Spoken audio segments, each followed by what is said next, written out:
Hello, everyone. Welcome to Popcast on the Rocks, episode 170, where a podcast talks about pop culture things that interest us. And sometimes there's whiskey. My name is John, and I'm joined, as always, by Andrea. I didn't do it, wasn't me. Oh god, I knew it was gonna have to be the first thing we addressed. I mean, really. It's so pretty and colorful. Hmm. Yes, yes. This can be what happens when you live with a toddler. And she is not ready to leave the best time ever at the Minnesota Zoo. So, Hmm. Hmm. Yeah. to be I clear, it was definitely an accident. There was no like actual intention. I mean, I would be super impressed with the 3-year-old fist that can hit. Um, Hmm. but Yeah.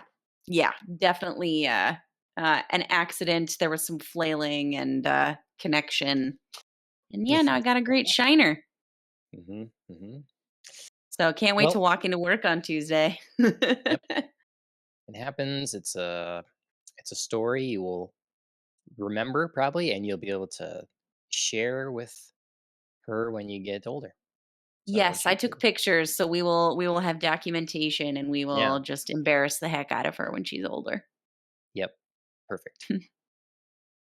Okay. Well, we're gonna find out if you know, the finale of House of the Dragon season 2 was an embarrassment for HBO or if it was awesome. Um, or somewhere in the middle. Could be somewhere in between that. Indeed. Um, that's going to be our big topic for tonight, episode 6 through 8, really. But Hmm. we'll, you know, kind of encapsulate the whole thing, what we're excited for coming next, and such like that. We got a couple news stories as well around Hmm. House of the Dragon. We might as well Very throw those in relevant. there, yeah, Hmm. before we jump into that, and then we'll talk a little bit about our weeks and drink holidays. Hmm. Some people have been known to have few too many drinks and end up with a shiner. So I feel like this is a Indeed. better story than that. I know, I know. I gotta come up with something good in the interim, just something crazy. I mean, You'd be if like I the wanna Joker. You tell a oh, different story every time.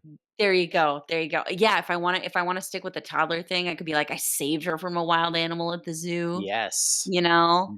Yeah, Grizzly bear. all right. That's what Yes, that was. right? Don't mess with this mama grizzly. Yeah. Yeah, yeah, I could come up with a different story every time. That'd actually be a fun little challenge. Yeah. Um, but for now, to ease my pain, I could drink away the pain with any of these Mhm. holidays. First up is June 27th, National Scotch Day. It is the holiday that I'm July. celebrating. What did I say? June? June. Yeah. Woof, man.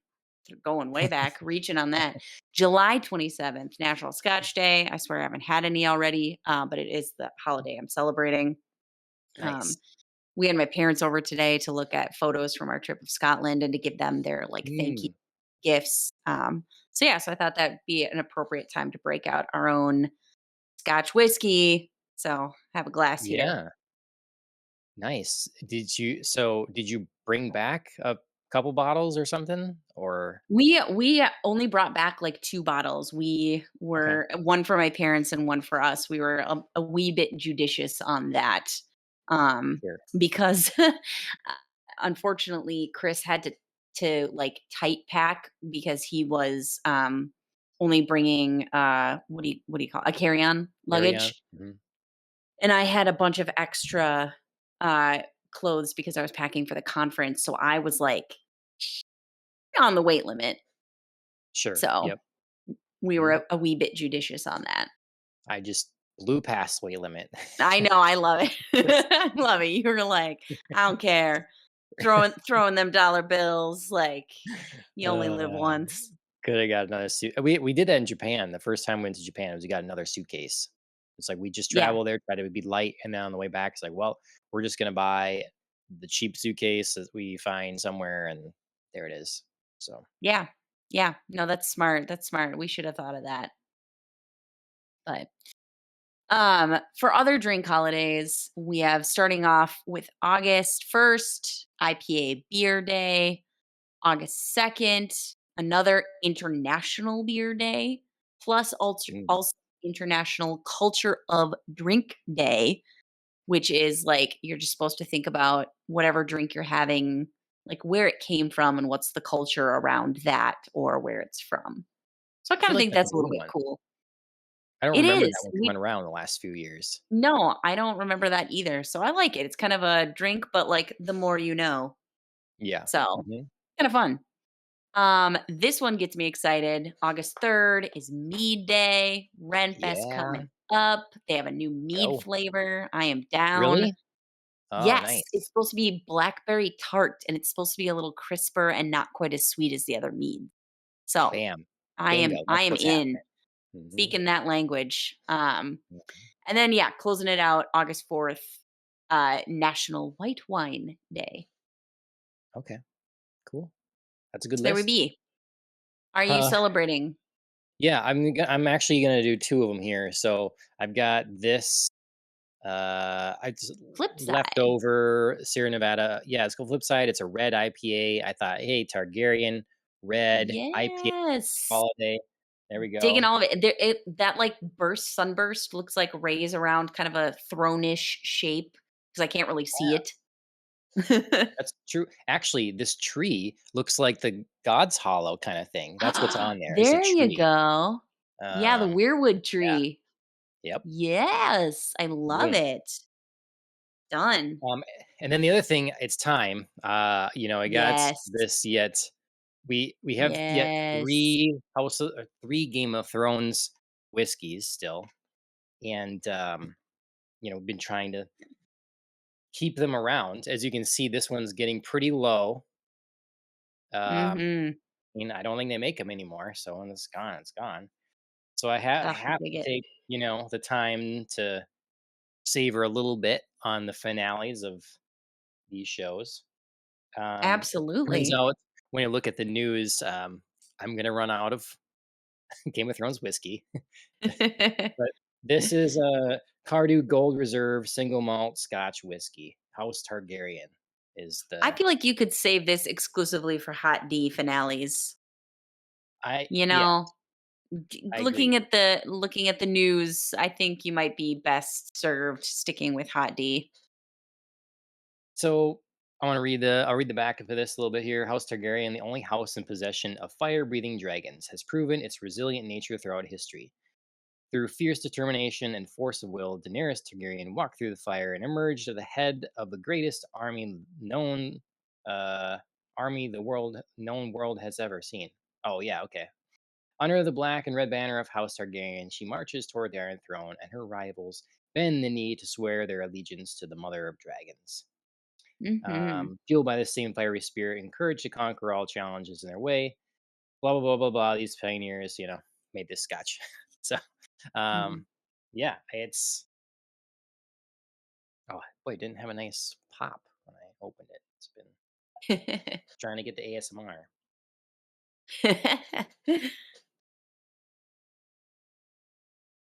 Boy, I can't do Yeah, much for we pour. couldn't hear It the is pour getting either. down there. Yeah. Yeah, it is. So, anyways, Oh, there you go. We got back in. We got oh, that okay, noise. there we go. So, So, salute.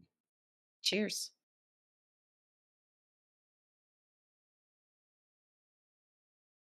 Been having a lot of with our bourbon trip, a lot of bourbon these days. So Sure. interesting to try some scotch again. This stuff is pretty dang good. Good. Uh, I'm not huge into scotch as compared to bourbon, but I like it. It's a little peppery, but it doesn't that doesn't Little linger too much. fire. Yeah, a little fire. I mean, it's got to So, give you a little heat for House hmm Targaryen. yeah. So we have left yet uh, Baratheon and Okay. who's the Rose Martell. Uh, Or Terrell. Terrell. Yeah, yeah. Yep. So those are the two Yeah, we have yet. or Tyrell. I guess. Okay, so that's those two things, and the beer. I've had the beer before; it's enjoyable enough. But those are our drink holidays.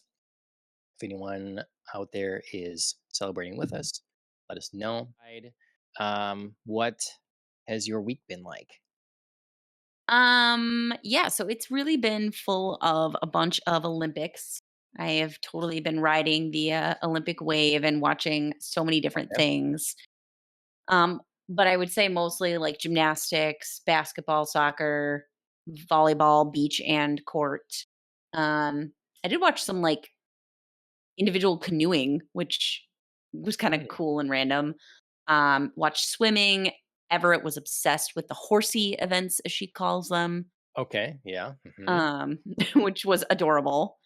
And then, um, yeah, I think that's So, did you watch the about Olympics it. mostly live, or do you watch it like on demand? Both. I did a mixture on like lighter work days where I could just like, be writing something or, doing some analysis that wasn't really like attention intensive. I watched some of it live and then some of it I had to watch, at night. That was like the primetime recaps or whatever. Sure. Um. Okay. Yeah. The Olympics kind of snuck up on me. Um. Mhm. I in the past, some years I've watched it a lot. Some years I've hardly watched it at all. Um. But definitely in the past, when I've watched it, it's typically, well, I have to turn on satellite television and watch whatever is Mhm. on, and that's missing a lot of stuff or whatever, or you just Mhm. whatever they happen to show. There's certain favorite events or favorite athletes, and that's what they always focus on. Well, Mhm. this year it's like, all right, want to watch some judo, so we got Sure. Peacock for that, and so watch some of that on demand or whatever. Caught some of it live, and then basically I watched beach volleyball. So because it's Solid. like, if I'm gonna try to pay attention to any event, I'm gonna pick my favorite sport, and Mhm. then all because if it was just live, great. Whenever I have some time, I turn it on, whatever they give me. Mhm. But being that's not the case, and I get to pick, it's like, well, I can't Yeah. follow all these. I can't actually see the progression from metal elimination here, elimination there, Mhm. and all Yep. these different things. So I just chose and had a lot of fun doing that. So That's awesome. And I mean, they had a great venue, like right in front of the Eiffel Tower, yes. especially when they had it Hmm. lit up at night. Oh God, it was gorgeous. I have to ask, did you watch the men's gold medal match? No. Mm.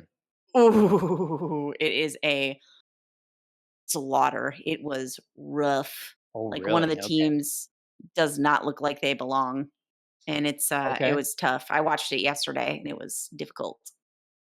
Okay. I don't know if What you're were planning the to watch it yet or, want to catch I up on mean, it, I but chose the fair sex beach volleyball okay. to watch, so Solid, solid. I don't know that I'll go Um, back. sure, it was Norway and Germany, and, my my home country, the country that my ancestors hail from, Germany, was not looking like they should be in a gold medal match. They just Oh, you think it could just not choked maybe? defend. I don't know what it was, but they could not get a serve over the net. They were just guessing, like, all the wrong directions for where, the Wow. spikes were coming, couldn't get a Yep. dig for anything. Hitting them out. One of them in particular, I think, was having a really rough day and just, like, couldn't get out of it? Right. Yeah. So, it was a No, pretty embarrassing slaughter. that's too bad. I Mhm. definitely I definitely imagine myself in the position of the person when it's like, you know, set point, this is it, you're serving, Yeah. I can see myself shaking, boom, right in the net. Yep. Yeah. Well, and So, they ratchet it up. It's like gold medal point, and it's like, yeah. "Oh god." Yep. Yeah, so that was a bit disappointing to end, kind of the beach volleyball that I was watching. Yeah. Yeah. But on happier notes, I did catch, I think, two of the most kind of like joyful slash memeable moments of the Olympics in which Snoop Dogg has been an excellent correspondent. He is Okay. just I find him hilarious. His narration of the track and field events were just like cracking me up. His attempt at, like, doing some of the events too was just hilarious. Um, and then I also caught Australia's horrific breaking routine. Oh, nice. All right. Oh my god, it truly is just the worst. Yeah, the memes for that are good. That's Oh, they are real good. They are real good. I someone feel put the I feel Seinfeld theme to it. yes, yes. I mean, you have to. It's that bad. And it really when you learn her history, you start to understand why the actual dancing was not her forte. Um, and Okay. why she is a professor of dance and should probably, keep to academia because that was not solid. I saw someone say, here's Olympic contender, break dancer, whatever, and then here's like 5-year-old kid flying all over the place, So Yeah. mhm, I'm sure she can speak incredibly articulately, intelligently, and passionately about, like everything she has studied and everything she knows. sure. It just did not, translate to moving through her body. Mhm. Important element. Yeah, yeah. So, Okay. Well, try again, Australia. mhm, mhm. Fortunate for you. That's good. That's good. You got to see that live. Yes. Um, I hope to watch the Tom Cruise's whole closing thing yet, his stunt or whatever. Yeah, I yeah. didn't see I that. saw That's about the only him thing. I saw him in the stands when I was watching, the women's gold medal soccer match. Okay. So, I was like, "Oh, right, he's gonna do, like, something crazy." I forgot about that, Yeah. so Daniel Craig was around too. He was mhm. stopped by Yep, like Omega. They have Omega's the official timekeeper. So yep. yeah, he's a ambassador or whatever. Yeah. Yeah. Yeah, I've been Okay. having a lot of fun with the Olympics. That's the majority. I think I've caught a couple other anime shows, closed one out, started one, moved forward. Then the other kind of pop culture thing I did is I caught Blink 182 when they came here to Minneapolis for their concert. So Okay. that was really Cool. fun. That was Nice. nostalgia. They did well. The lead singer, Tom, was sick, unfortunately. Oh. You could tell, like, he Mm, gave good concert, but he was struggling by the end. I felt so bad for sure. him, but he still did really great job. Sure. Okay. Well, that's a lot of fun stuff. Yeah, I same with the Olympics. What I could there. Had my favorites. The gold medal women's volleyball was exciting. There was even like a little bit Yeah. of a fight, a little bit of a fight, Mhm. Mhm.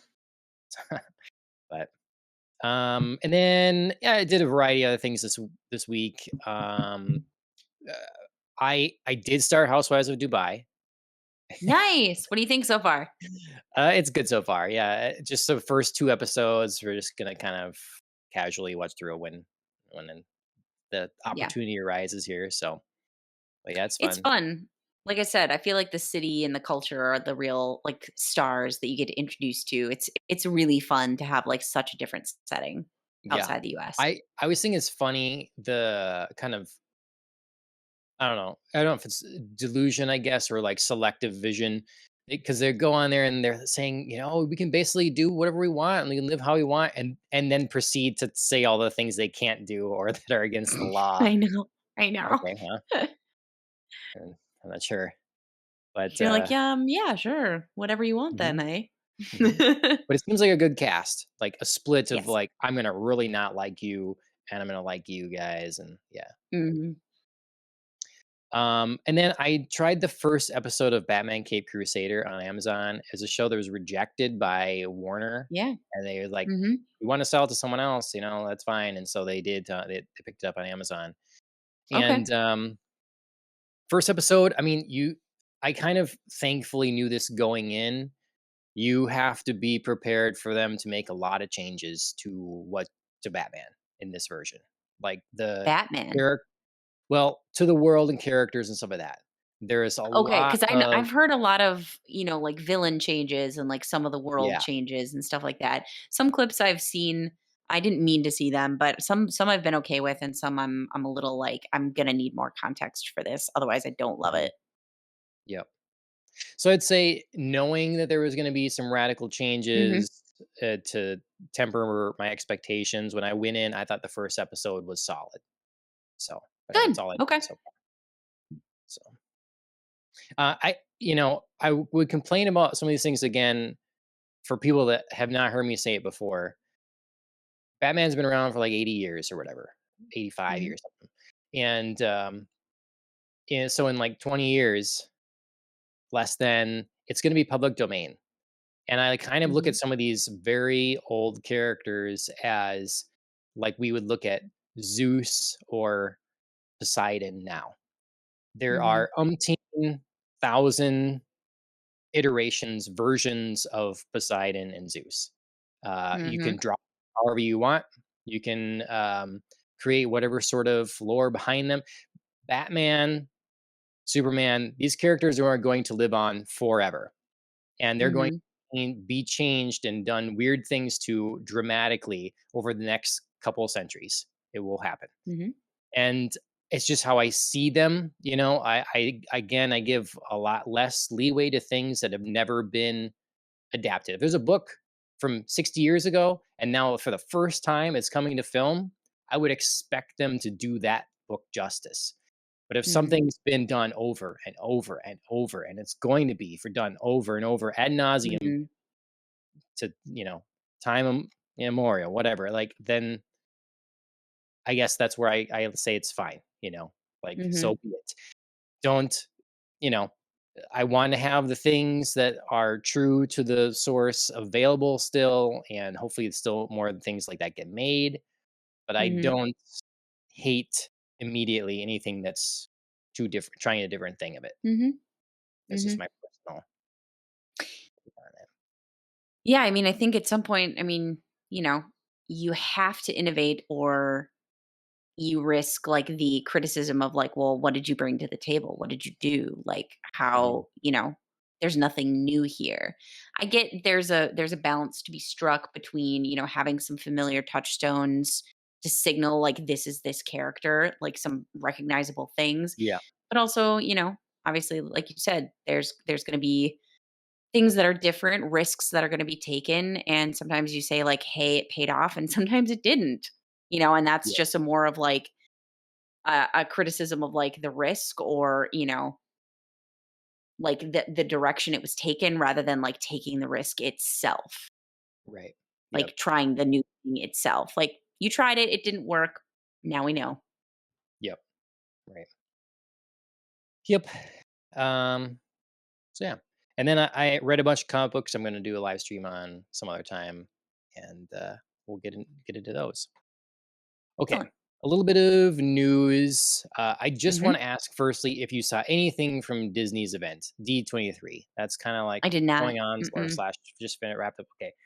So I don't care. I don't care about any of that stuff, basically. Couple exceptions. 'Kay. Tron, the new Tron movie, Hit me. Tron Ares. Oh, okay. Jared Leto kind of is a curse for things, and seems like he's going to be the big thing in this one. So uh, we'll see. But I did like the I last feel Tron quite a bad. bit. Yeah, You I do you feel feel bad. bad? He's had I mean, no, I feel bad because, like, he has had, like, a couple of good movies, and then, we've just, like he's just had a slew of recent really bad ones. Yeah, well, So it's even if it's like not bad, like, the movie doesn't do well because he's in it, yeah, right, you right, know? I don't know if it's exactly. because So it's he's in it, like, but he oh, is in it, man. so therefore yeah, yeah. Right. Um, Go back and make other choices. yeah, right. Um, but they announced because I figured they wouldn't get Daft Punk back for the soundtrack. Mhm. That wasn't gonna happen. So they got Nine Inch Nails. So Trent Reznor and Atticus Ross. Cool. Sweet. Cool announcement. Um, I saw the leaked trailer for Daredevil Born Again. Mhm. Again, You this did. I is haven't seen it. Don't tell me anything in detail, but tell me what you okay, think. okay. Well, firstly, I might never get to see it because they probably won't put it on Blu-ray, so too bad for Everybody's me. coming back. I love it. Everybody's coming Sorry. back. So they had to work it's crazy the years they wasted when the obvious choice was just bring everybody back, including the showrunners, have them make a Totally agree. season 4 of their it's this Yep. is the easy choice. Yep. You Yep. you're Yep. choosing to make your life difficult. They Yep. spent money, lots of money, on a show to film several seasons of it. When other people got a look at it, they said, "This is not going to do. We've had flop after flop. We can't, this people are not going to respond to this." So they Mhm. scrapped. To their credit, they scrapped the whole thing. They Mhm. started over with a Mhm. tone more similar to the Netflix series, and they brought everybody back. Now the showrunners and writers are different, but the cast is there, and Mhm. and you can tell the difference in the cast interviews from the previous version where they kind of Mhm. tiptoe around what people are going to think about it and how, like trying to be very diplomatic. So like now Yep. they're excited. Yeah. So from the trailer, you can make anything look good from a trailer, but the trailer does make it look very good. So Good. Good. I cannot wait. I'm just waiting for an official high 4K resolution of the trailer because I just saw someone filming it on the screen. Sure. That's Yeah, no, when that comes out, we definitely have to talk about it because I am pumped. Yeah. Well, I I still need loved to that see show. the only other X-Men thing I need to see is or Disney thing is X-Men 97. So when is that gonna come Yeah. on Blu-ray? Because It's so good. It's so good. yeah. I liked it. Okay. That's there's a whole bunch of the things. They're bringing more Marvel characters to Fortnite and stuff like Mhm. that. So all that sort of Yep, thing. I can see, like, some things here that I'm interested in, excited about. I can already, like, resign myself to apparently Frozen 3 and Frozen 4, which will be coming out at some point, so, yay. I mean, Yeah. not that they're not good, but, like, oof, Mhm. never really loves Anna Elsa movies. Well, and see, I don't want again, I don't really care about these things, but I've always enjoyed them enough when I see them. So like Toy Story 4, I don't think should happen, but I do like the 5? premise behind it. Is it 5. it's 5? Okay. All right. Well, I didn't see I 4, know, so right? um the premise for 5 seems good. It's like the Yeah. toys are being replaced by technology. They're fighting for Yes. yeah. So, um let's see, Star Wars is dead. Nothing worth talking about there. And I thought there was one more thing that I was gonna bring up with that, but With oh, Star just it's Wars or no, with the Marvel. I just Oh, want to sure. say so much for superhero fatigue because Deadpool Wolverine made over $1 billion already. Oh, So yeah. Yeah, I know. it's always the on the conference calls. Oh well, people, it's just too much superhero overload. And no one, it's too much. Well, maybe your stuff was just shit, and now they came out with a movie that people are interested in and made a lot of money. So I definitely think so 2 quick things because I was looking through. One to that, I think both and. I think there sure. is a fatigue of crappy material. Hmm. It's like, stop putting out so much material and just, like, pull back and focus on things that people are responding to right now. Yeah, And then, like, start to branch out, like, one project at a time because it is so much. It feels like a fire. It feels like quality is dropping. So make quality things. I don't think people are tired of these stories. They're just tired of, like, so much, like, branching out and badness, which it yeah, was really articulate of me, but you know what I'm saying. it's the conundrum they put themselves in, particularly from Disney, because they didn't have to do this, was that they went with a streaming service. They made their own streaming Mhm. service, and everybody's like, "Well, look, we would normally say yes, quality over quantity, but we have a Now we streaming have to service, fill a and streaming so service. we need to have all kinds of stuff for it." And my argument would be like, "Well, look, people would go to HBO for Game of Thrones for one thing, Exactly, exactly. but Take your when time, that's take your over, time. then they cancel it. they canceled the service or whatever. So that's why they needed more stuff too. That's why now it's like they got I mean, but the Disney has, like, a whole back catalog that they can just, I like, know. you know what I mean? Like, it's not like you're propping up Disney Plus day 1 with, like, 2 films and a show. Like, you Yeah. have back content that people are gonna be like, "Oh, I loved that," you know? Silly Mhm. little, like, teen Halloween movies and, Christmas stuff and witches, like, you know what I mean? Like, teen Yeah. shows galore, Hannah Montana, like, all of this stuff you have. Yeah. Like, just chill. So I get that you want it to be new and sparkly and fun also, but, like, just, like, lightly pepper in the new and sparkly and fun, and people would Yeah. respond way better to that. It shows, if they're good, don't really get outdated very fast. People will go Mhm, back and rewatch, it's like there is this drive, this need that everything that is popular from us has to be the new thing. mhm. But we see It that's not how it doesn't. works. The number one stuff in streaming all the time is reruns of The Office and Friends and Mhm, things. Like, that's mhm, what people are going they like the comfortable mhm. things, and so you need to, have the quality so that in 20 years, one of the People come projects back. you had is what they're always coming back to, yeah. Mhm. Yep, I agree. And you need to be a company like Apple that will subsidize this until it makes money. You can't be a Mhm, company that this is your business model. You have mhm. to make money elsewhere. Like, Disney has Yep, to make money at the to parks. float it. If they keep yeah, right. Mhm. Yeah. So, So the only other thing I wanna say about this is the show that I am pumped about is Agatha All Along. okay. I Okay. loved every part of Catherine Hahn's performance as Agatha in, WandaVision, and I am so psyched for this show. I really hope it's good. Like, I'm Sure. nervous, but I'm really excited. Okay. Nice. Okay. Let's get into House of the Dragon. Let's talk some hot D. Nothing I like more than hot D. Um, we have like these the announcement just before we get into the finale here and stuff when we talk spoilers is kind of what's happening with the other shows in the franchise that are being developed.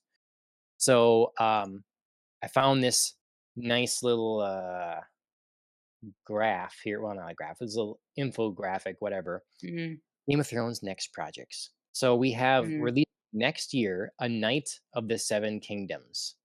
So that's filming now, and it's going to be just 6 episodes long. Then we have House of the Dragon season 3. That'll be releasing in 2026. So we got mhm. that will have there is going to be 4 seasons. I think we Yes, mentioned 4. before Yep.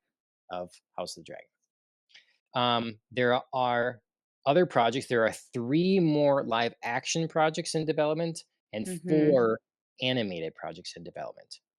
So the mhm, rest of the live action ones is called Aegon's Quest, and then mhm. there's 10,000 Ships, and then some Mm. untitled project.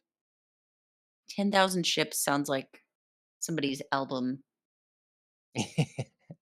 Well, Like 10,000 or like a Fists in the band air. That's or Disturbed. 10,000 yep. Fists in the air. Like So, somebody's crazy band name or something, I don't know. It mhm. doesn't it doesn't really sound like a show.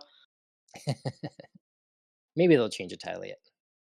Maybe. Anime in development, 9 Voyages. Looks like it's Mhm. gonna be the Sea Snake. Um, Sure. oh, there, Alan says 10,000 Days is a Tool album. So there we go. We got See? playing with See? the Thank anime. you. Then we have Golden Empire, which looks like, and I was not aware of this, but if there is a more Southeast Asian influenced design wise place, Mm.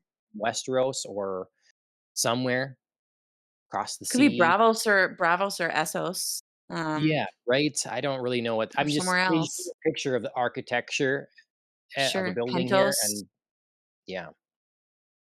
So, and then there are 2 other as of yet untitled animated projects. Okay. So, as we're gonna get to when we talk about the show Mhm. here, House of the Dragon, I do have one. I have a if this is all spaced out, things are in early development. It's fine. It's fine. Like, cool. You're making a plan, right? That's why Mhm. that's what I didn't like about Star well, one of the many things I didn't like about the handling of Star Wars. There was no plan.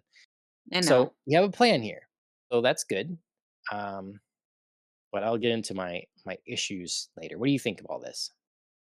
I don't like it. No? I don't. No, it's too much. It's too much. What if Somebody's some of been these things don't come spent out till, like, 2030, you know? then don't waste my time.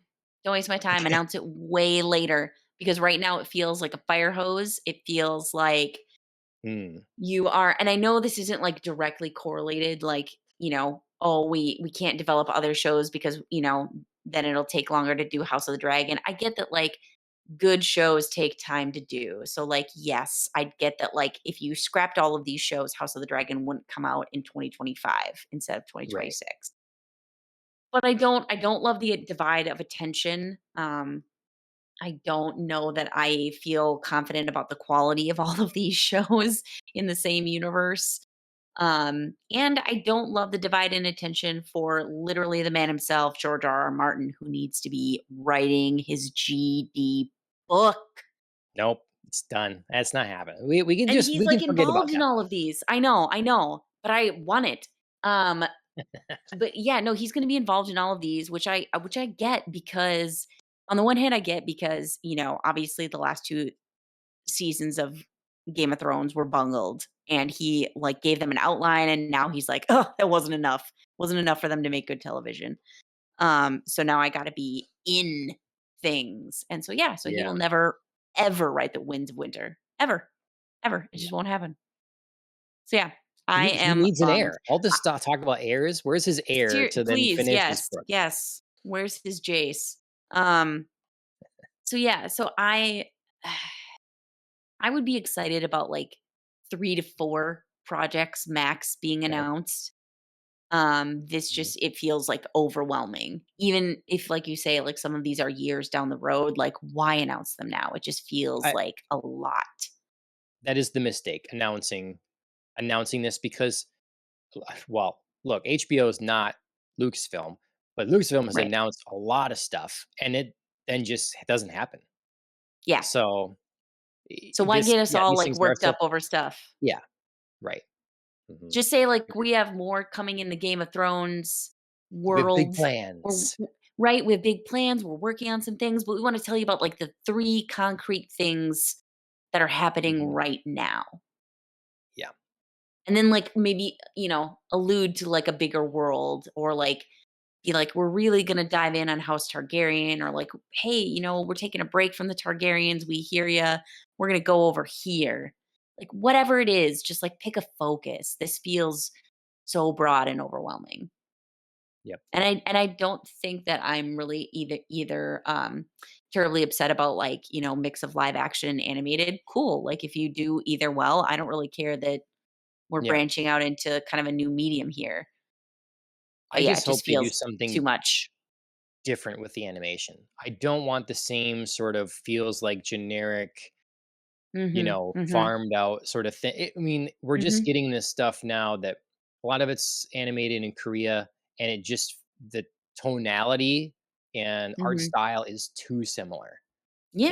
I'd Yeah. love to I see get a that. short project that looks like Arcane, get that French studio Mhm. behind it. That would be spectacular. Mhm. That'd Um, be fun. Get a Japanese studio in there and get a Korean one in there, pick an American one, the Samurai Jack guy, like, just let's have some variety here, a little Yep. diversity in Make some different art stuff. style. Yeah. So, okay, show and tell here quickly before this is very random. Uh, I mean, it's relevant, but you won't expect it. I Okay. got this box. It's the soap Ooh, company, that Squawk, looks Dr. fun. Yeah. Uh-huh. Game of Thrones, the Clean in the North. So here is the That's box excellent. Who, and uh, the 3 who are different on the soaps. oh, what do we got? Yeah, what do we got here? Who are the Thousand Sword Scrub, Drogon's Blaze, and Viserion Freeze? Okay. I thought there were Game of Thrones of dragons. Yeah. That's sweet. So I used all the soaps. They're already all gone. These are just the boxes they came in. They It look still great. smells good. Yeah. So, That's um, fun. That's fun, I like that. yeah. Okay. So everybody knows I keep myself clean. Used up all the soap already. But there's some people in House of the Dragon that aren't going to have very clean consciences. I'll say that. Ooh, Um, yeah. yeah. So let's get into it. Episodes 6 through 8, and we can go anywhere we want in this, but just kind of looking at briefly what happens in these episodes as a reminder for people. Um, let's see. It's been a while since we watched episode 6, so I'm gonna Mhm. rely on some of your notes here. But we have a new king. We have a replacement king here, um, Yeah. and He things are is going he is the how we would he expect. is the green yeah, he is the green equivalent of Damon because, he would definitely appreciate you calling him a new king because he probably hates Prince Regent as much as, Damon hates King Consort. Yeah, yeah, Because they both definitely are, like, ambitious, hot-headed. They're great parallels, and I can't wait to see them come to a head, uh, I'm presuming in the next season.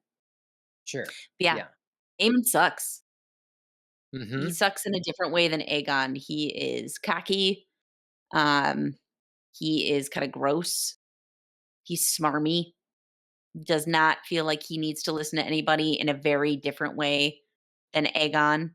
I think yeah, he knows how intelligent he is, which is true, but yeah, just has no need for caution, reining in, long gaming thought processes. He's ready to get to the fight and he would like his mother out of the way, wants to bring his grandpa back to be like, let's press forward for action. yeah. Um, I think let's that was a see. big flip when he just like basically told Allison like, "Peace, you're out," because that has kick started a whole Yes, he's stepping back arc for her. And what do I want? I'm tired of all this. Like, what am I fighting for? Everybody keeps trying to push me out. Maybe I'll just let him. Just yeah, yeah, take a step back from mhm, both of my sons who seem terrible in very different ways and go my own way. yeah. Yeah, so we see Rhaenyra trying to take advantage of some of the shortcomings of Aemond now, and sending food via ship to King's Landing because people are starving and they're getting locked in, and like Because of his all these things that blockade, get, yeah. yeah, just Or really his getting, locked in her blockade, I should say. yeah, they're getting really, as you say, he's cocky and he's just so unaware. As intelligent as he might be, he has some battle sense. It seems some strategic Mhm. Yeah. sense, but he doesn't seem to grasp the larger picture. You pull No. this No. lever and the floodgates open here, and he just we see it now. We see even with Rhaenyra's son. But Jace, yeah. there's an element. Yeah, there's the classist element of like, oh, the peasants, what do Mhm. they matter kind of thing. And so wisely to with Rhaenyra's counsel now, I don't remember her name, but she's bringing her in closer and closer as counsel. Um, kind of, hey, Missaria? yeah, Massaria. Sure. It's like, hey, we have, there's unsettled people in King's Landing, and we can take advantage of this. So I Mhm. think that's was smart. Yeah, I think Aemon knows about fighting, he doesn't know about, like, ruling a kingdom, and it's really not I think much like Daemon, doesn't really get that it's not that exciting. Yeah, Sure, right. the battle for the throne is exciting, but they're definitely Hmm. both, like, I love the chase kind of people and not the, like, conclusion and I have the responsibility. They just, like it doesn't click, you Yep. know? Um Not that I think Damon in particular, I don't mean to criticize like his like lack of responsibility because I do think he cares for people around him in which there is a lacking quality in Amond, but I think they are just both kind of obsessed with like the chase, the fight, the battle, the excitement, the action, and then like, oh, I can't just like tell people like the small folk to do what I want, or in Damon's case, like these armies that I need. I can't just tell them to do what I want and they just do it. Yep. Like, they don't have the finesse to be like, "How do I get there? How do I, you know, get the inspiration and get the people behind me?" Because unfortunately, you do need that, as Eamon finds Yep. out. Right. Yep. We get so that's a very interesting dynamic, and trying to get the people back on Rhaenyra's side a little bit. Mhm. Um, Smart, smart. it is very interesting to see how, yeah, I thought maybe Aemond would be a little more wise, but he's like quick to talk down to Larys as well. I did enjoy Laris getting a little bit of a slap. I mean, I mean, he is a murderer and, like, Yeah. Oh super yeah. smarmy, But he's smart. weird with his feet thing, but yeah, Yeah. it was, like, a little bit enjoyable for me to watch Eamon, like, pulling him along, like, "Yes, you must bring me the new hand of the king, my grandpa." Yeah. Yeah. Which is was actually surprising. It's like, oh, Yes. that's an interesting choice and probably I wise definitely for thought he was him. gonna I definitely thought he was gonna keep it at Kristen Cole. Yeah, because they were So kind of that was teaming interesting. together. Hmm. Mhm. Yeah. Um, But and I think then his idea is that, like, Otto is really gonna do the actual ruling stuff, and he just gets to, like, do the fun parts of being king. So in that sense, I think yeah, he's like Aegon, but I don't think his fun parts are, like, wine and women. They're like, "I'm gonna go fly Vhagar around and just, like, put down threats wherever."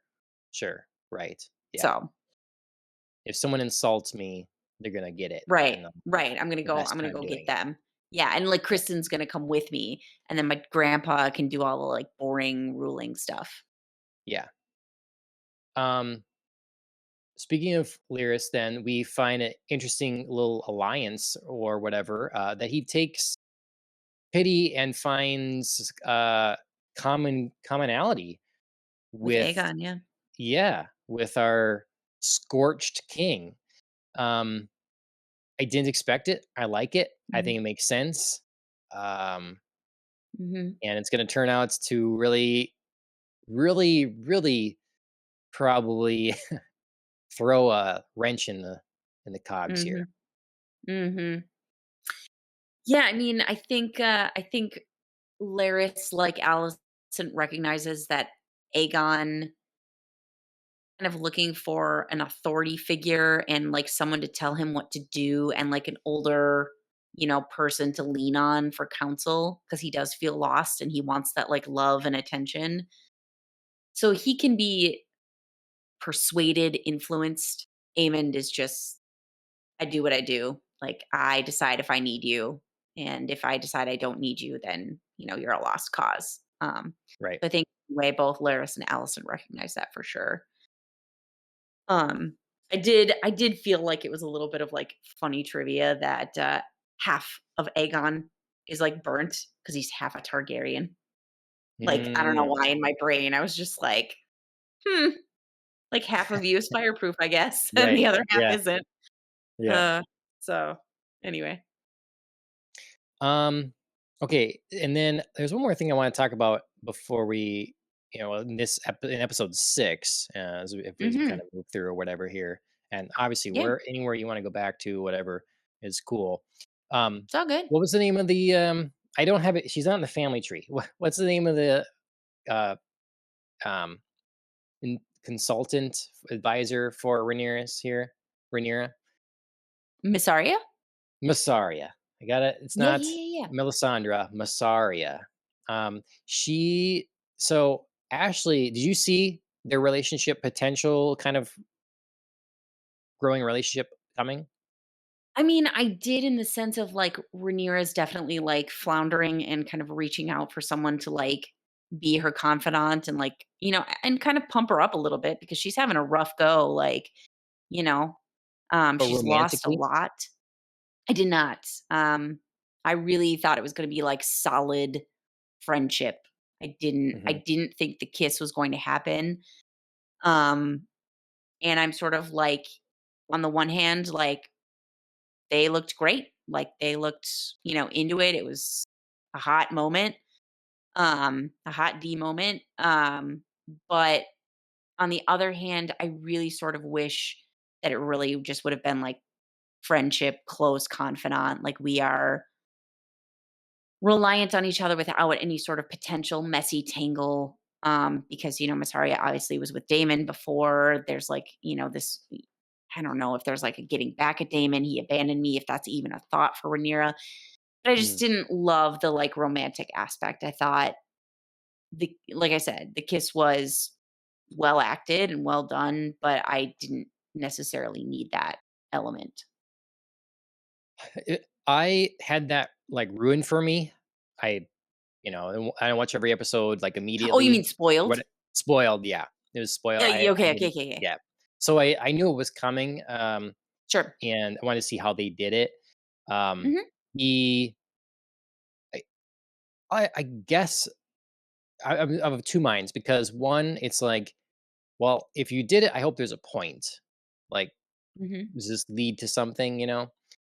But at the same time, I kind of don't want it to lead to anything because I don't want to mess up. I don't want that messiness in in the story. There's enough going on. I don't need No, that especially too. especially where this season ends. It Yes. felt Like we don't like need to it. go. Yes. Yeah, we don't need to go backwards. We don't need to get more messy Exactly. in Rhaenyra and Damon's relationship. Yes. And let's all just like for a minute set aside that they are uncle and niece and just I don't even think about it. like be okay, right? Like be okay with their romantic relationship, sans that aspect because in this world it is just different. Yeah. Um, so I don't really want anything to like mess them up and derail them. They're like, you Yes. know, We went through powerful that, right? together. We Yeah, we dealt went with through it all this that stuff. whole season. Yes. Yes. We did all the So barriers and the stops and we have to hold back because of this, that, and reason and the other. No more complications for the moment, please. Like yeah. let's just go forward.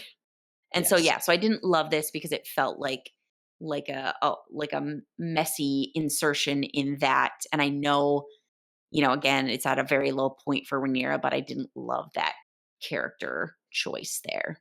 Honestly, We at all this have point, I'm weaknesses, but hoping. I didn't need that to be one of them. Yeah.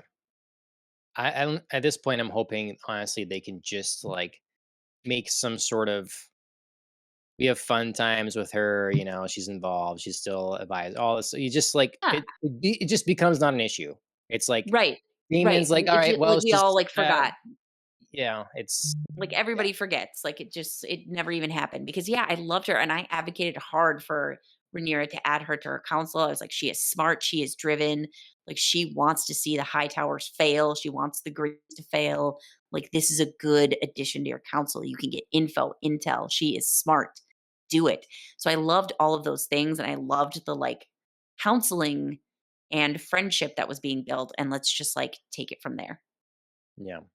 The other thing like my honestly my biggest issue with it at the time was it seemed so weird that people they were just talking about sexual abuse as a child and then the kiss.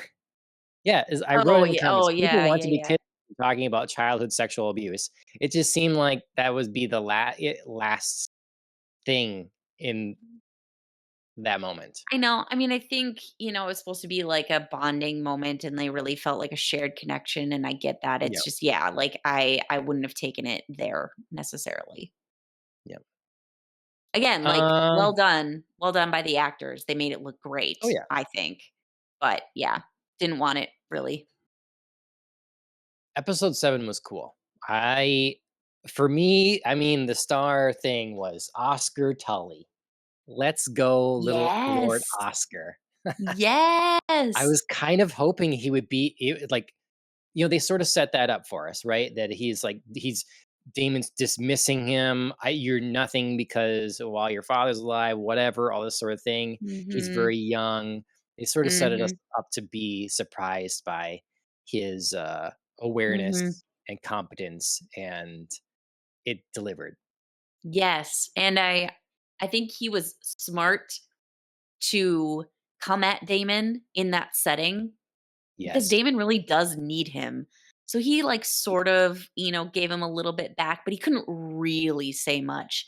But then to like his new bannerman, Oscar looks like I don't give a crap. Like, I'll challenge this guy and, like, tell him what I think about him and tell him, what I think of what he's done here, and I don't need to Yep. pledge to him, but I'm better than that, and I think it was a smart, mature move, even as he admitted, like, "I don't know everything," which still leaves him, like, some room to be like, "I can make some mistakes, but the intent here is loyalty," which, the Riverlands Yeah. clearly prioritize. Yep. Yep. So I love that whole bit. It really like it Mhm, was it was a hard moment for Damon as well. Like he mhm, understood the position he was, but he had to swallow his pride, which was big. And because he's clearly not a negotiator, like he's out mhm, to get these armies and stuff, and he doesn't have those skills. And and then he has to right his own wrong and really live with those mhm, consequences, having to behead the guy he sent out to do his dirty work. Um, mhm, mhm. and again, one of those things he didn't give him the specifics, but he didn't say like, "Well, don't go this far," like it was Right, just right. kind of let him. Everybody And knew. Everybody yeah, knew. It was like the not secret secret. Like, we know who really did this. so I just thought it was Game of Thrones. Someday I'm gonna maybe we'll do it together. We'll rewatch Game of Thrones. There are so I am many itching to do it. at the table conversations, scenes that are just they have you sucked in. It's nothing but dialogue, and it's so expertly done. Mhm, They're just people, the multi layers playing positions, and how everybody's like finagling their way around the political atmosphere. It's just so good. And this was one of those mhm, scenes that just it was done really well. It's how mhm, it would be a difficult scene to write. How do you get all the people in the Riverlands to actually come forward after all these blunders and all this like mhm, they're separated, all this stuff? And they did it in a believable and really cool way. So mhm. Yeah, I possibly one of the best completely agree. of the series. Completely agree. It was excellent. Oscar Tully for the win. Yeah, Yep. having Damon behead Sir Blackwood, um, was excellent because again, it showcased like, you need to right your wrongs, like you need to come in hand, like admit your mistakes, but also was like a little bit of like Oscar Tully was like, "Hey, you're going to do this." And he did it. So Hmm. again, like the Riverland men can take notice and be like, "Look, he just told Damon to do that and he did it." Yep. No, it's So, I it's don't know. it's huge. It keeps Total it power really moves. keeps yes. It keeps the river the all the people in the Riverlands unified around Tully, seeing we have a strong future Mhm. here. We don't have to worry about that sort of thing. And so Yep. he doesn't have to sell them on loyalty to Damon. He sold them on loyalty to him. Mhm. Um, Yep. yeah. Power play. Yep. He is a smart kid, and, yeah, can't wait to see where he goes in the story. Yep.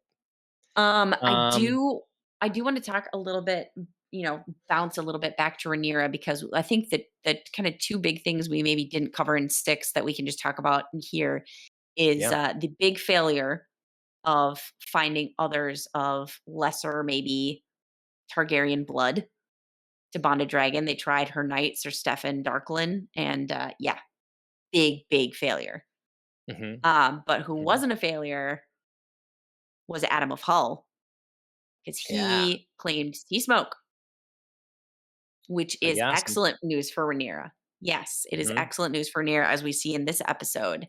But also sort of like raised a couple of questions for me in the form of one, the lore is no dragon can have a second rider while the first is alive. So did something happen to Lenor?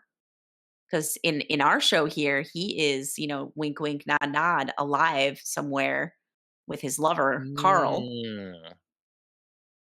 I didn't realize that was Laenor's So, dragon. yep, Okay. Sea Smoke is his dragon, or Oh, was his dragon. So if he is not alive somewhere, then that could be a problem. interesting. Or, we're just kind of like supposed to conveniently forget that piece. So I'm not really sure what's That's a going good on with that. question. Yeah. And then the other is, we have some backstory on Reina and her inability to bond a dragon. And it made me start thinking, and now like Adam of Hull has bonded one, basically without trying. Sea Smoke came to find him. Um, Right. so it made me think about like, bonding a full grown dragon versus like some people get eggs and they get to hatch and like have the dragon basically assigned to them, and it's like, Right. how do we how do we decide who's who? Is it just like chance and opportunity of the time? Like, do some eggs not hatch because this isn't actually the right rider for them and they just like won't, or like somehow magically there's, like, a bond already there, like, I don't know.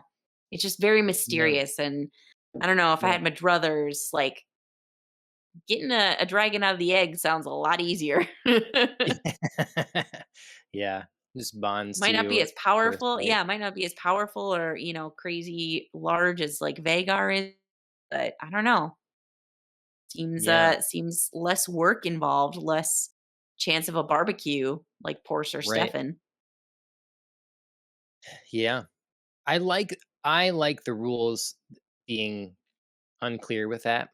As long as they don't seem like, "Oh, this makes no sense," I like the rules Right. being a little opaque about it, make it a little mysterious, and they're uncertain. They've been told there's certain rules and stuff, and that's something they're grappling with now. It's like, Right. well, these aren't pure blood Targaryens, and they're gonna be okay riding a dragon and stuff. And we get some interesting moments with Jacaerys. Then Yeah. as he's sort of like whining about this and like being When it was fearful his that idea. yeah, I know, yeah, I know, right? But yeah, "Oh, I had yeah, a really good idea and it's working. Ugh." yeah. I can understand the sort of ego thing with him Yeah. where I mean, look, he's saying he's worried about being overlooked as Mhm. heir, which that I think is silly. You have the claim that doesn't. Yes, he's grappling now with more with being half, being Mhm. really a bastard, but it seems like the open secret and seems like no one really cares. And Right. to whatever her name was Point Bela. Bela, she's like, you think you're the only one? This happens. So This is what common. So yeah, this is common. the way of the world. So just you got to get over it. And Yeah.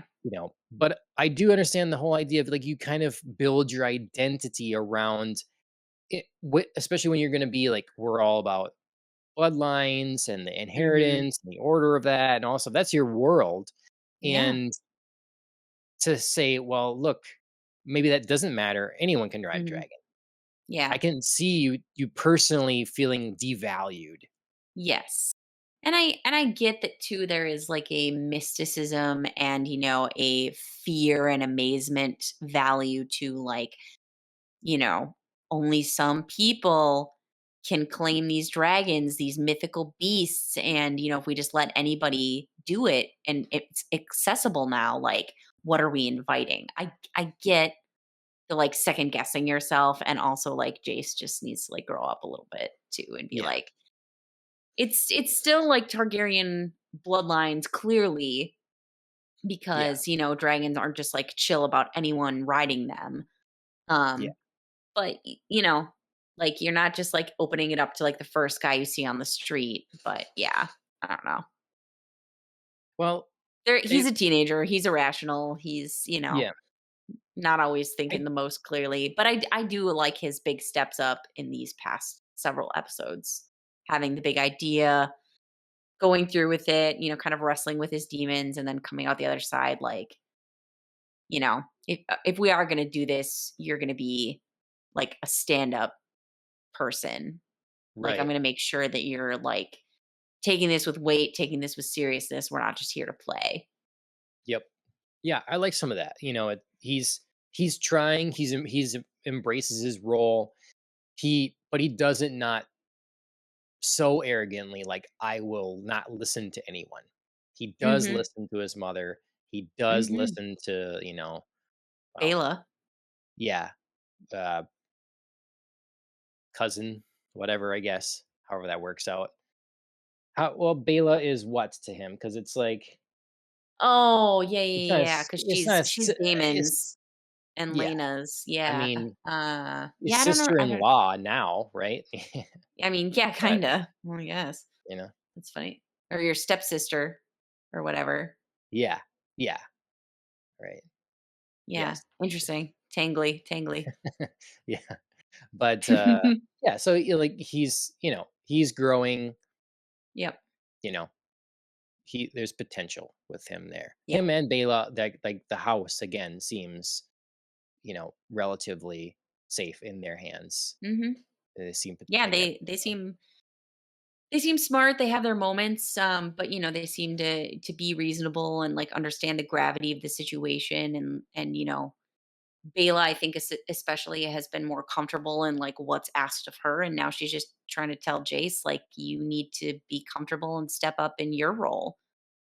Like, mhm, you're never gonna be seen as a leader if you're gonna sit in here and sulk and whine and act like, the teenage bastard that people think you are. Or yeah, and don't think you are, but, like, you could be if you continue to act like this. That's what people will think of you. You just need to show them, like, "Hey, I've got another side here, and that's a side worth following and trusting." yep. So we have, Reina that's been sent out. She's been at the Vale, which Mother is there from Mhm. I didn't actually recognize her. It's like, "Oh my god, yeah, it's his mother." Yes. Yes. Um, from, Raised by Wolves. Yes, thank you. I was almost there. Um, and, she's another one that's now not really embracing her kind of responsibilities. And so she's Yeah. really just like I don't remember where they're going now, but they're taking Pentos, I dragon think. eggs. Okay. And they're like kind of the safety net, you know, for the bloodline. And we're near as freaking kids. Yeah. Like, Well, and Reina's just like, "Peace." Like, she gave me this whole speech, she hugged her sons, like, goodbye, and trusted them in my care, but I need a dragon. I need this rando wild dragon that is around here eating sheep. He is yeah. for me. So that's Aegon the Younger Yeah, and Aegon the 3rd. Viserys. Yeah. Yep. Okay. All right. Is Joffrey in there too, or is Joffrey Um, Joffrey's isn't he dead? No, that's Luke. Oh yeah, Is Luke's it dead. is it Joffrey and Aegon that are there then? There was another Viserys though too, wasn't there? Oh my god, I'm losing track of the kids. It's telling me. I mean, it's I I feel like I've had a really I good mean, handle except for, like, where Rhaenyra's, like, youngest kids are with Daemon, because 'cause we've only seen okay. her We, with strong Damon, it sons. says there is Aegon the Younger, Viserys, and then Visenya is deceased. Visenya. Visenya. Yes, that was the stillbirth daughter that she gave, that happened at the end of season 1. Okay. So then we have Jacaerys and So Joffrey so Joffrey is with is the where? that's with Laenor. Was who she had with Laenor yet. But she had Luke too. Yes, but he's dead. Right. So he's dead. Okay, okay, sorry, you were talking about Yeah. just alive. Okay, okay, yeah, yeah, yeah. Yeah, yeah, yeah. Yeah, yeah. Sorry, I'm, So like, really moving around this so creaky chair today. children with each partner. Yeah, so One where is Joffrey then? I don't know. That's a good yeah, right. That's a good question. Where We haven't seen him. So maybe he must have gone with, right? That must be he must be with Reina. I mean, I guess. I didn't see a dark-haired kid, though. I don't remember the 2 light-haired kids. Hmm. I don't know. I mean, he must be, but, like, I just don't remember seeing him. Yeah. Hmm. Hmm. Well, yeah, it's a lot to keep track of, but Yeah. Anyway, the point is Rhaenyra or Rhaena just was like, "Peace out, Rhaenyra's yeah, kids, and dragon eggs and hope for the future. I'm gonna go on my own path and find." If you've read the lore, you know the dragon is sheep stealer. so I'm like, really hope that I'm like when she runs off in episode 8, I'm like, I hope we explore that more in episode 8, I guess. Yeah. I'm like, well, I hope you can find this dragon, it doesn't kill you, and then you can catch up to the rest of the group on the dragon because otherwise Mhm. you're really failing here. Yeah, Um, you suck. yeah. I mean, So there's not being happy with your role, and then there's just like vanishing. I mean, yeah. I get her discontentment. I get that she's like, I'm so frustrated. I feel useless. I don't want to be sent off, um, Hmm. with the children and stuff like that. But like, who are they with right now? Do we know anything about like the solidness of their care? Yeah. Is this, did Right. you leave them with anybody that you trust? Hmm. Or, and honestly, if this is your like sense of what's right and what's wrong to do in this situation, I don't really know that I trust your judgment on that a Yeah. whole Right. bunch. Yep. Yeah, Yeah. yeah, So we'll see what yeah. happens there. And then, as Ashley put it, Allison is out touching grass. Yeah.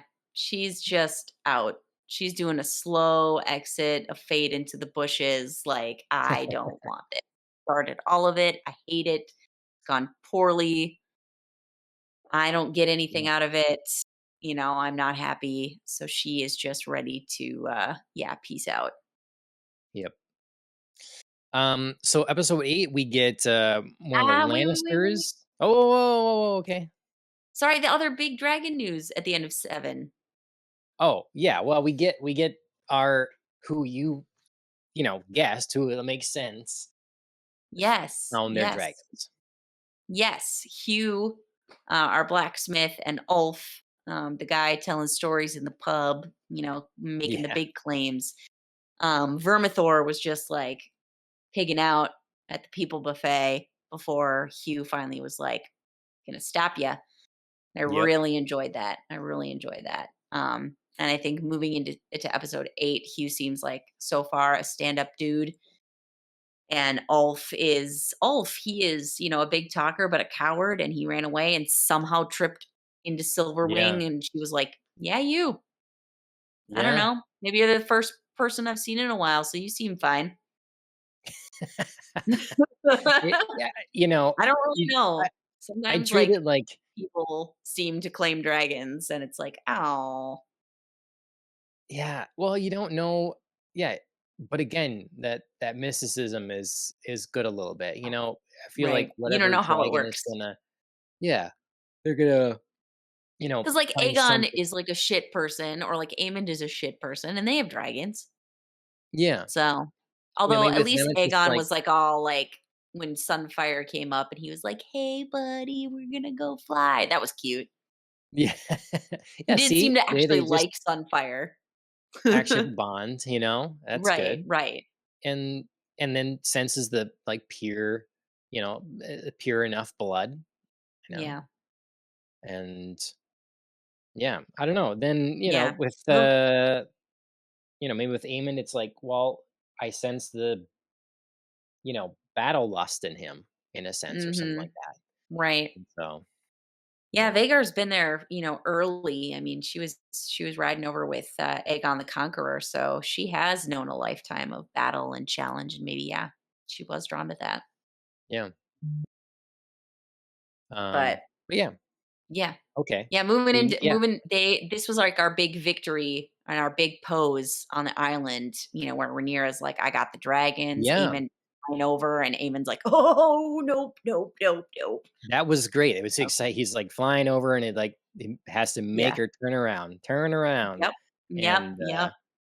That so was I that was like thought, a finally for Rhaenyra, like, we got some good stuff. yep. I think that to me, episode 7 was one of the stronger episodes of the season. Mhm. Um, I agree. we just had some.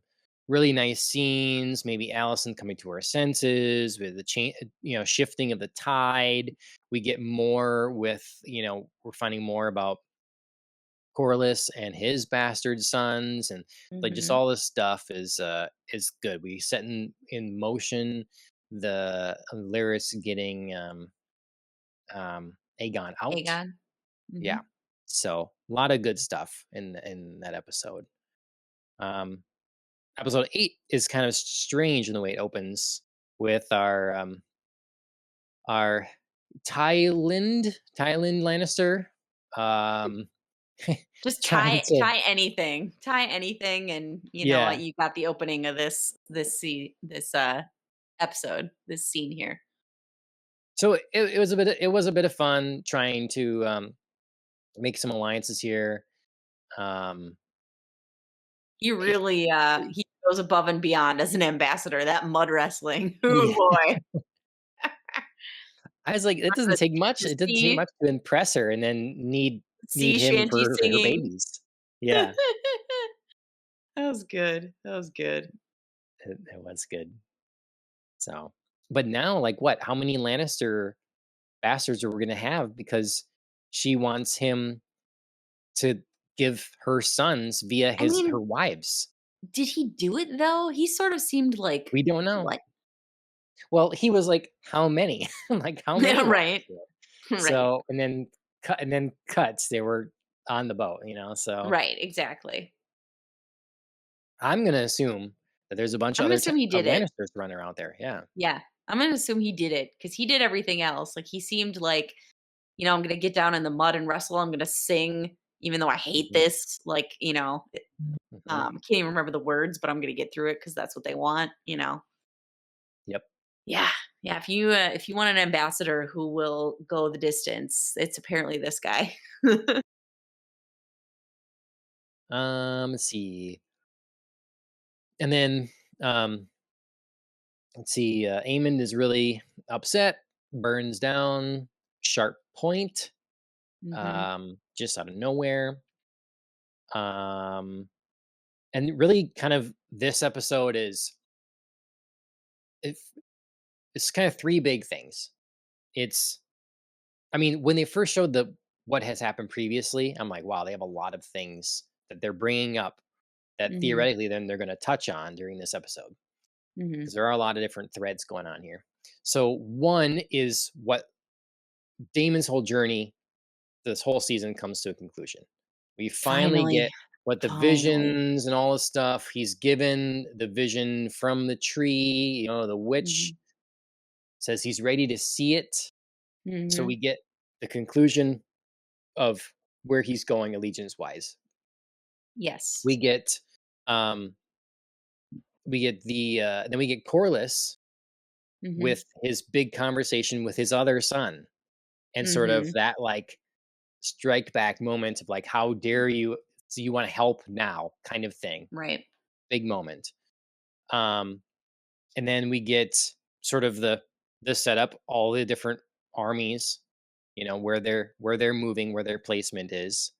Mhm. Um, and then there and then it kind of ties in, but just seeing the like frustration that Amond has now as Mhm. the tables have been flipped, the tides have Mhm. turned, and he's like struggling to get his sister on board with like Ryan Dragon and some of that. And it's like Mhm. those to me were kind of the big. Oh, and then I guess one more. Then Allison's finally and Right. Rainier. Like one more final sort of Right. dealing. Right. So any of those things we want to tackle. Yeah, I wanna talk about Amond, because we obviously see the results of his temper first, and, the both, I think, the fear of that, but also, like, the big consequences that it has. So, like, he's kind of using his temper and his anger as, like, a cudgel to be like, you don't wanna set me off, because I'll make moves." And that's, the reason for Laris smuggling Aegon out is like, "Your brother's going to kill you." Like, it's just gonna Yeah. happen. Temper, like, he mad, he big Yeah. mad. So let's get out. Two, it's like the final straw for Alicent to be like, wash my hands of this. I hate it. I'm tired of all of this. I'm tired of the suffering. Like, I got to go to Rhaenyra and see what I can do over here. It's also like a great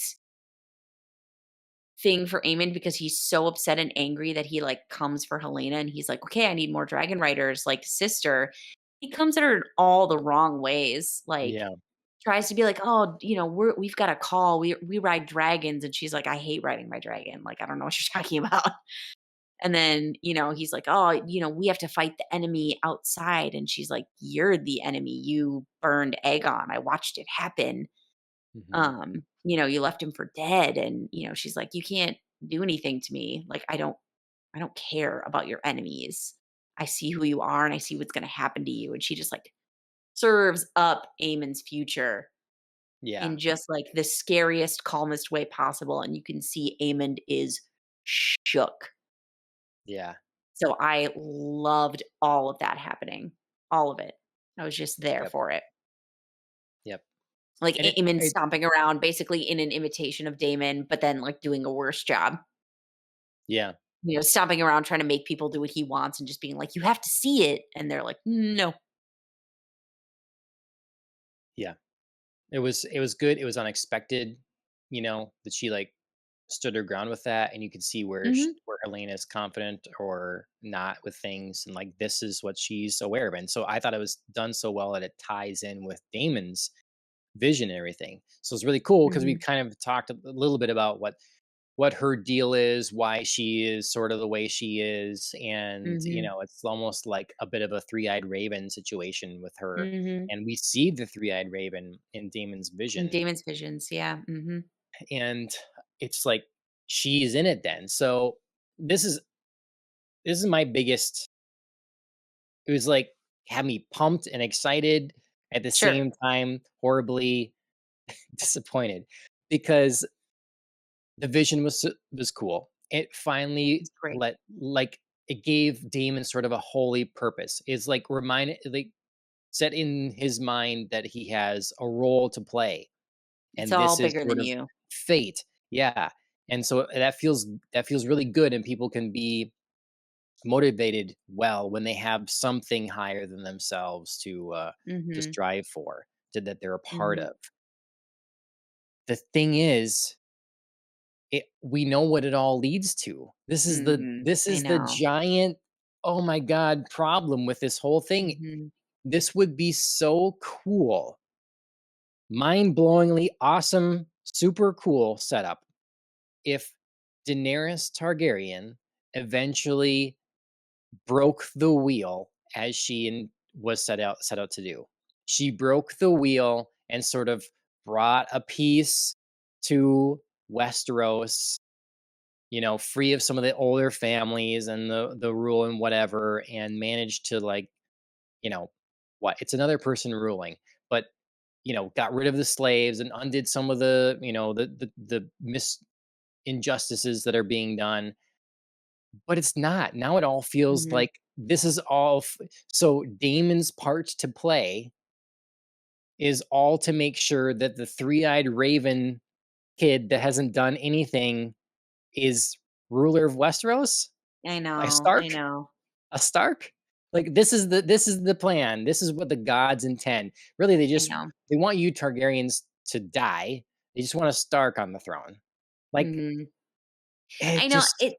Yeah, and it's one of those things where I've heard so much discussion about the ending of Game of Thrones and how it's like okay that Daenerys was killed because the Targaryens filled their purpose. Like the Song of Ice and Fire was really about like they needed to be there to stop the Night King, and like even if I bought that and like Daenerys had to die and whatever, didn't have to be this way. It didn't have to be, right, you know what I mean? It didn't have to unfold right. in this particular manner. Her heel turn is so rushed, so like nonsensical. Maybe she doesn't sit the Iron Throne, but somebody else other than Bran has to. Nobody liked that choice. Nobody If thought this was like the grand culmination and like this is the point is that Bran is eh, going to sit on the throne. I mean, spoilers, guys. Game of Thrones, if you haven't seen it. Sorry, But, like, sorry, no, no, sorry. no, I'm just saying, like, for if for some reason, but, um, Jon Snow, if Jon Snow had been Right.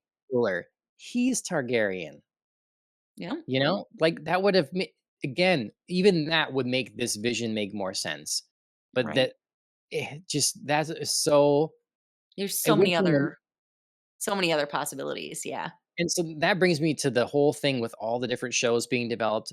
That's the problem. If the finality of everything is what we got with Game of Thrones, I mean, these are all Game of Thrones this, Game of Thrones that. It Right, is all right. about the Song of Ice and Fire. It is all leading to that. And what it leads to is shit. Damn. It's just like they're At the stuck. end, I know. But at the end, but like, i- but it is sticks it with people. I mean, it's what people talk about as much as they talk about, like, the quality of Game of Thrones. Like, people just are very upset at that ending, and they really should be. Is it do you think I wonder if it's like George R. R. Martin's, lashing out at the popularity of Tolkien that like I can't have there can't be a message. There can't be a moral message here. There can't be because it would make too much sense like emotionally storytelling wise to have Daenerys this come from where she begins, Mhm. you know, to becoming the rule, Like, it's too like cathartic. Yeah. yeah, what a hero's Too journey. satisfying. It's too Yeah, satisfying. Yeah, and well, it but like I said, I don't even necessarily think that, like, Danny had to sit the Iron Throne at the end of Game of Thrones to make me enjoy something else that seemed more intentional or better or, like, more well laid out. Do you know what I mean? Like, I didn't necessarily think that the end of Game of Thrones had to be Daenerys. no, Do you know but what I mean? to make I this needed vision something better. for me is this it's for me it's this vision. Like this Oh, could have see, gone from been being so sure. awesome to now this kind of tragic. I mean, I think you take out so if you're solely looking at this vision and the purpose for Damon, you take out the three-eyed raven and you just give him the rest of it leading to Danny and the Night King. It makes great sense because that was the purpose of a Song of Ice and Fire, which this is the Targaryens have to be there and unite Westeros to fight back against this threat, which Danny checked all of those boxes. Sure. We didn't always do it in the way, like, especially towards the end, that we liked or that was like logical sense, like, hey, I'm flying a dragon all over the place and just like sending messages and Yeah. it's all fine. But again, like, if you're just solely looking at the purpose, like, that would have made sense. And But you and if didn't have we're to gonna do that, reference like the other stuff. right. Is my point for this vision because the rest of it was motivating for Damon to be like, I have choice in my fate now. I can choose to support Rhaenyra like I apparently should be doing so that this can happen.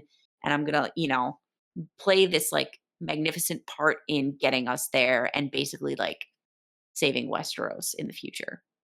Right. But you didn't have to remind Talking us about of the that, bad choices after that. yeah. Talking about that, I think that it would have been good to have like if we're gonna have Danny sit on Iron Throne, she could have died in the cause to end Yes.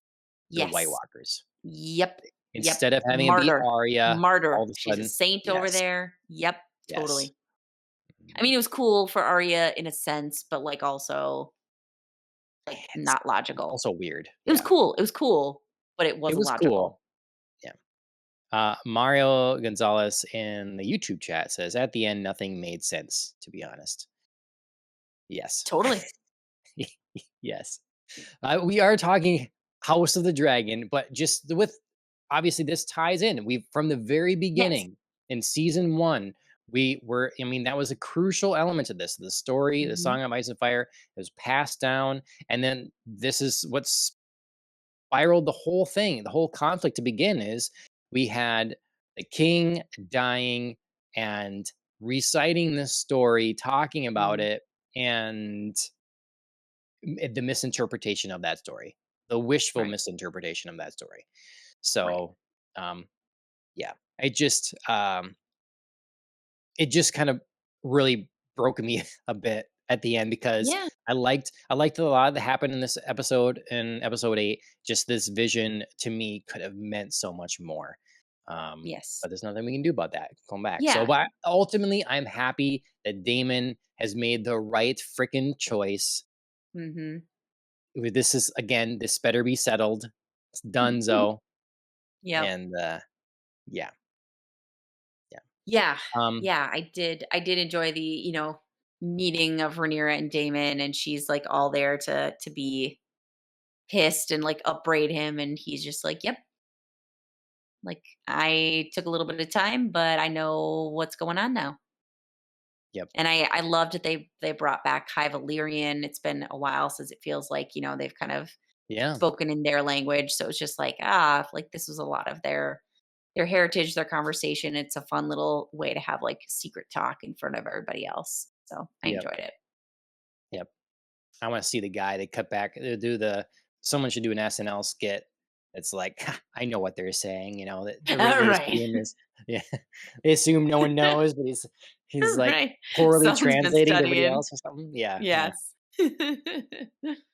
Yes. Well, Mario Gonzalez, let us know what you think of Hot D season 2.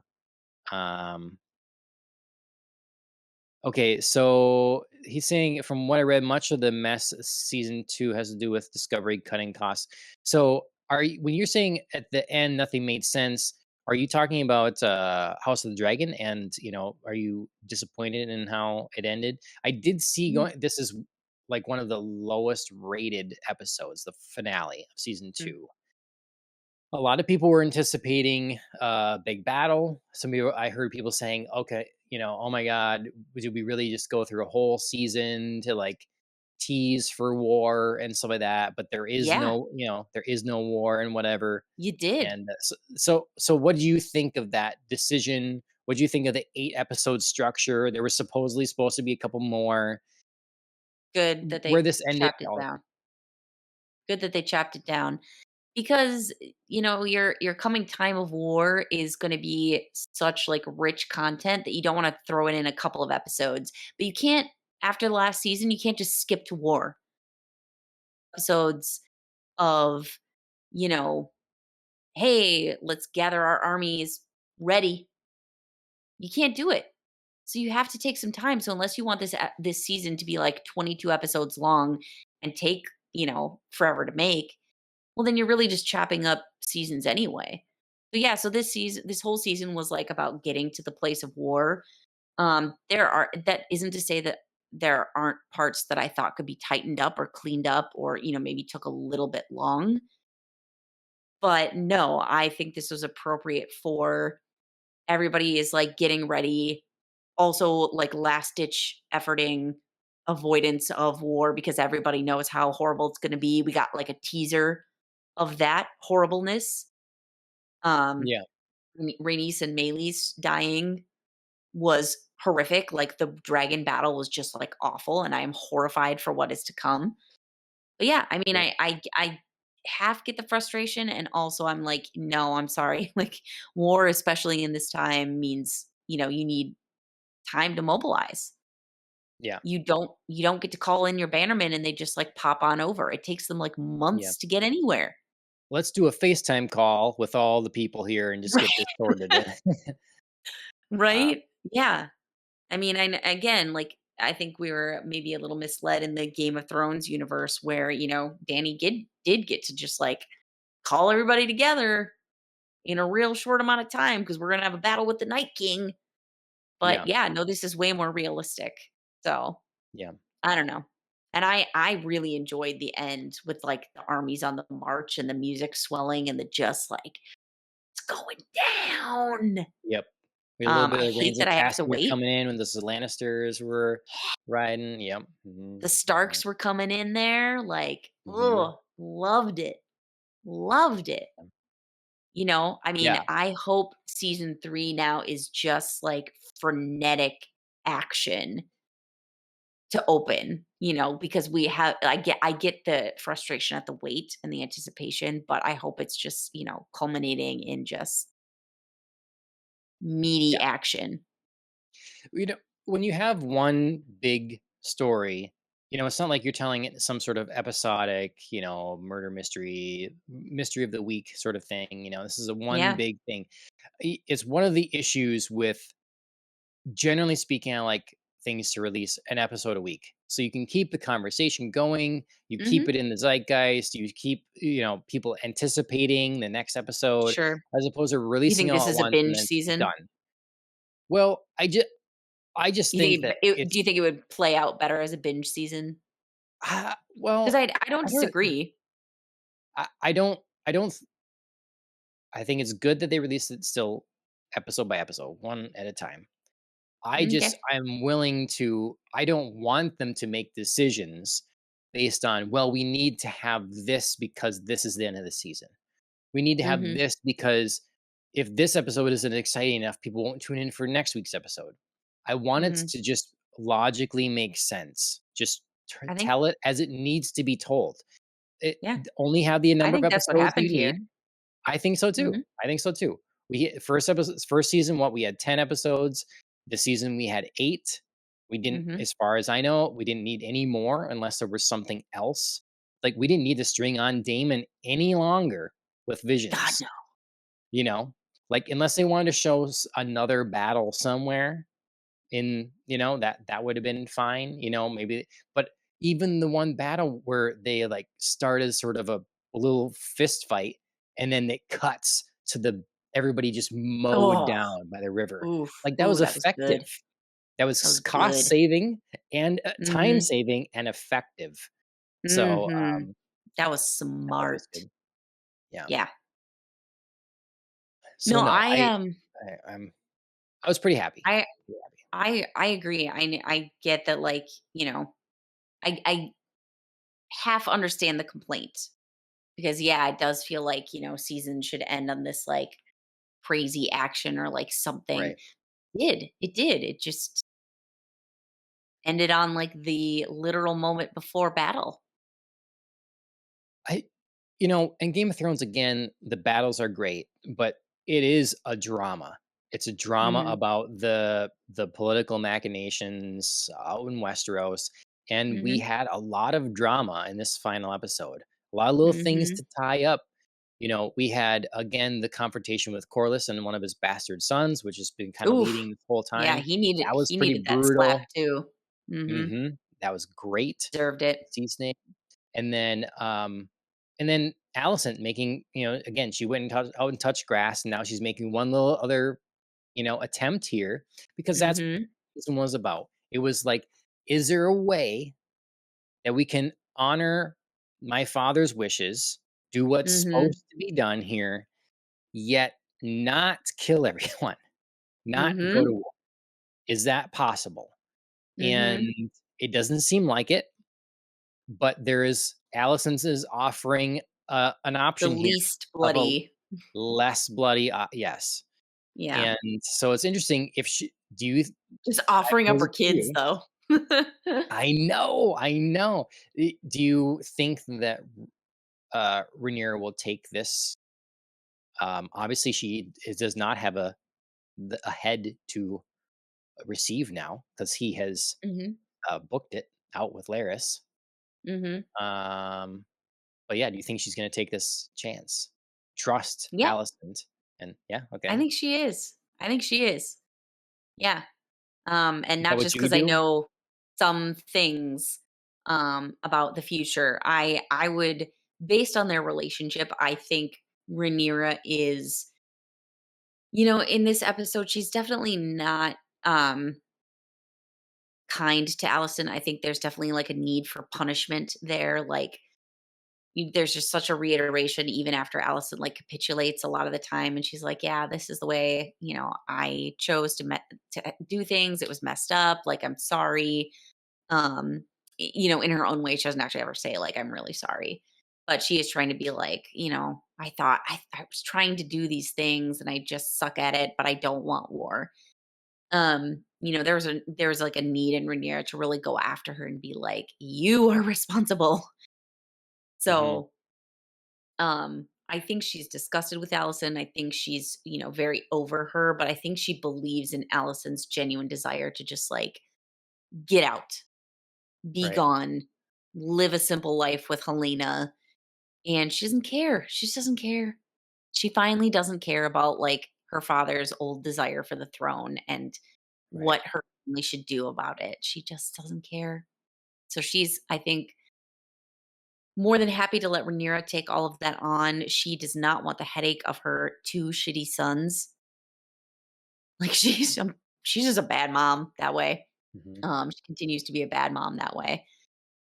And yeah, I think Rhaenyra buys it. I think she buys the I want out. Sure. Yeah. Doesn't mean like everything's going to go according to Allison's plans because we've seen Right. her plans fail before. But I think Rhaenyra believes it Yep. and would also be looking for the least bloody way to do things. Because, they were talking Yeah. earlier in the episode about Yeah. killing a bunch of small folk and a bunch of innocent people, and she's like, "I hate it. Jace Yeah. hates it. Everybody here hates it. I don't wanna do it." So if she's looking for her last gasp option to not do that, she will. Yep.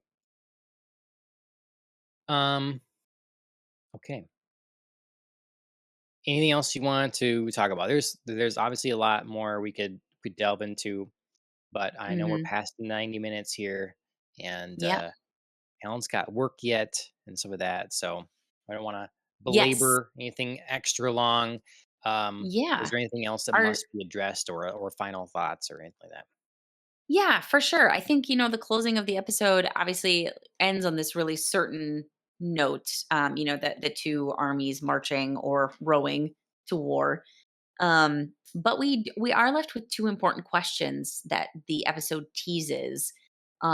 We have Allison coming out to the dawn in her cloak, kind of looking ahead to the future, and you kind of wonder, like, okay, if this is all gets pulled off like it should, A, is that going to happen? And B, if it does, like, where's Allison going to go? Where's Helena going to go? What are they going to do? And speaking of the Hightower family, our other big question is we finally come back all the way around to Otto Hightower starting this whole thing in a cage. Yep. Who is keeping him prisoner and what's going on there?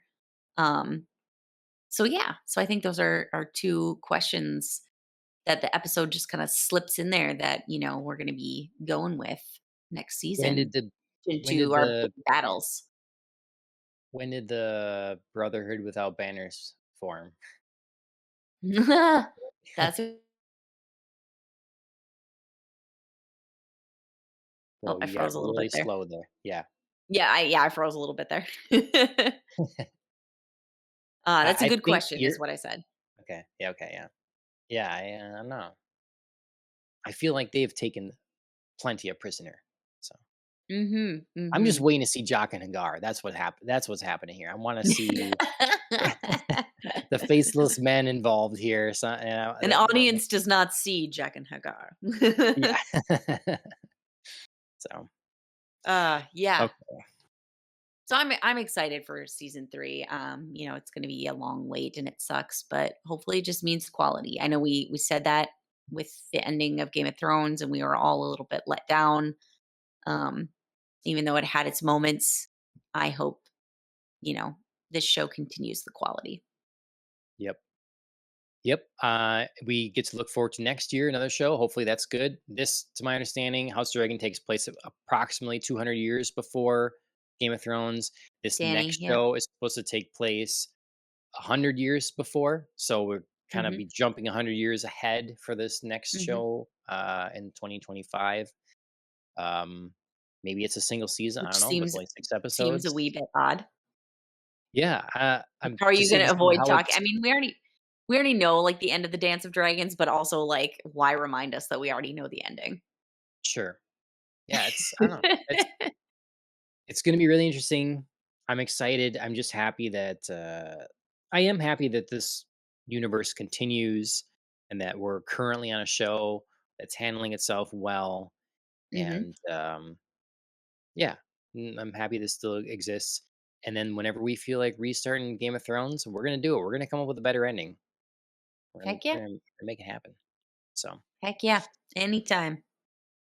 okay, House of Dragon season 2. That's a wrap on that one. Who knows what we're gonna talk about coming up now? I got Mhm.